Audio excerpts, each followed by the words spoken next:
Hey everyone, and welcome back to another episode of Fortifying Your Faith. My name is Haston Hanley, and I'm so glad you can be back with us for another episode.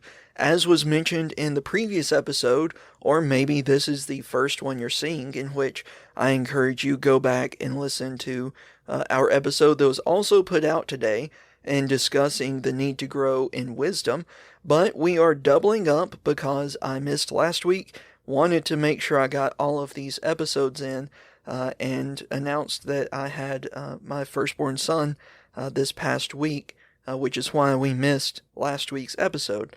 But I did want to say that go back, listen to our episode on the need to grow in wisdom as we discussed Solomon and his actions and life. But today, and in this episode, I want us to spend a few minutes discussing the need to grow in service. And I want us to view this specifically as it attests to and shows us as Christians showing our Christianity. In that, I want us first of all to look at the idea of doing good. It's a fairly simple idea, but I want us to start and finish with this verse in this podcast today. And that is Galatians 6:10. Seeing as you have opportunity, do good unto all men, and especially those of the household of faith. And so we're going to look at those two separate ideas for a few minutes. First of all, let's look at the idea of doing good. Do good unto all men. Many times when we stop and think about this passage, we can think about countless things.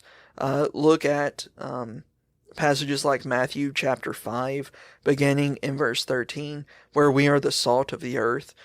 We're the light of the world. A city that is set on a hill cannot be hid. Neither do men light a candle and put it under a bushel, but on a candlestick that gives light unto all that are in the house. We look at passages like that, and we have to ask ourselves this question: are we hampering ourselves? Are we hampering our spiritual development or our faithfulness? Are we hampering the growth of the church by not being in service to people? Do we just say, well, so-and-so will cover that, or that's why we have these other programs in the community, state-funded programs, federally funded programs, so that way I don't have to do anything? You see, sometimes we have that approach, but should we have that approach?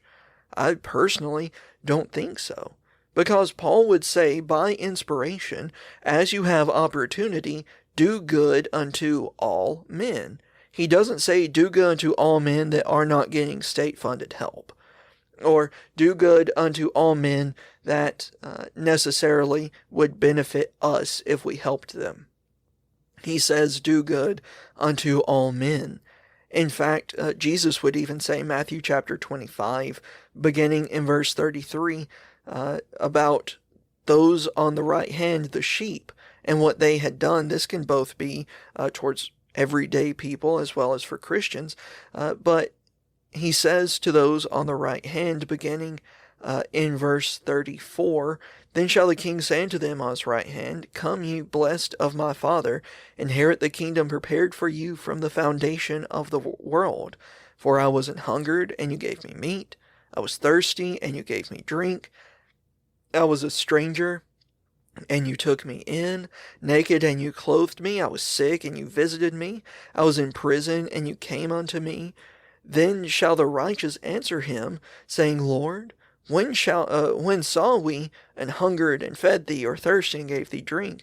When saw we thee a stranger and took thee in, or naked and clothed thee? Or when saw we thee sick, or in prison, and came unto thee? And the king shall answer and say unto them, Verily, verily, I say unto you, as much as you have done unto one of the least of these my brethren, you have done it unto me. Specifically, he's talking about Christians, but how many opportunities do we have, and have we had, even recently, to do good unto those around us, but we just kind of overlook it? We just kind of say, well, no, I don't want to do that, or I don't want to take the time to do that.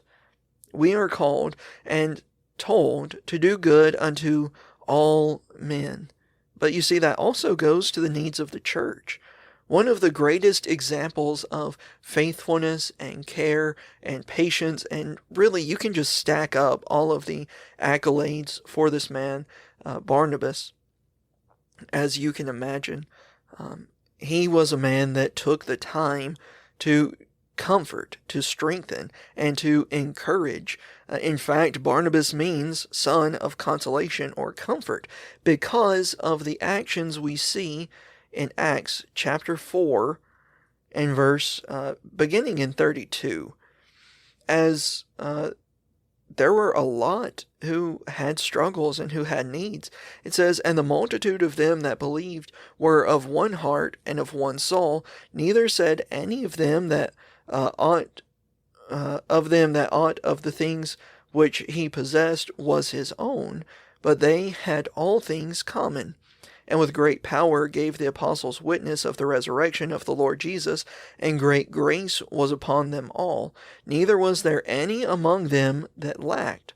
For as many as were possessors of lands or houses sold them, and brought the prices of the things that were sold, and laid them down at the apostles' feet, and distribution was made unto every man according as he had need. And Joseph, who by the apostles was surnamed Barnabas, which is interpreted the son of consolation, a Levite and a man of the country of Cyrene, having land, sold it, and brought the money and laid it at the apostles' feet." He just simply saw the need and did it. Chapter 6 of Acts goes into the account of the establishing of deacons, because there was a need and an oversight that was happening where the Grecians were being overlooked, and the widows were neglected in the daily ministration or service towards those widows. And so you see the office of the deacon being presented and established. We, as Christians, ought to be doing good. We have opportunity. We see a need. We, if we live in America, are some of the most blessed people in existence. Why would we not want to help someone who is in need? But better yet, when we see the need, because I'm sure most of us see it, do we actually take the time to do it? Or do we just say, well, it doesn't really matter? There are some times where the beginning of Galatians chapter 6 and verse 10 applies, as you have opportunity. Sometimes we don't have the opportunity. Sometimes we don't have the spare cash to financially help someone. Maybe we are the ones who are in need, and it's not feasible for us to help someone else. That is okay for that time. But by the time we get back on our feet, or maybe we have a way to bless or to help or to serve someone else, this may be not financial, but an act of service rather than a giving. Do we take that time to do good unto all men, but especially those of the household of faith, remembering that we as Christians are striving for the same goal, longing for that same home in heaven? Are we truly helping each other?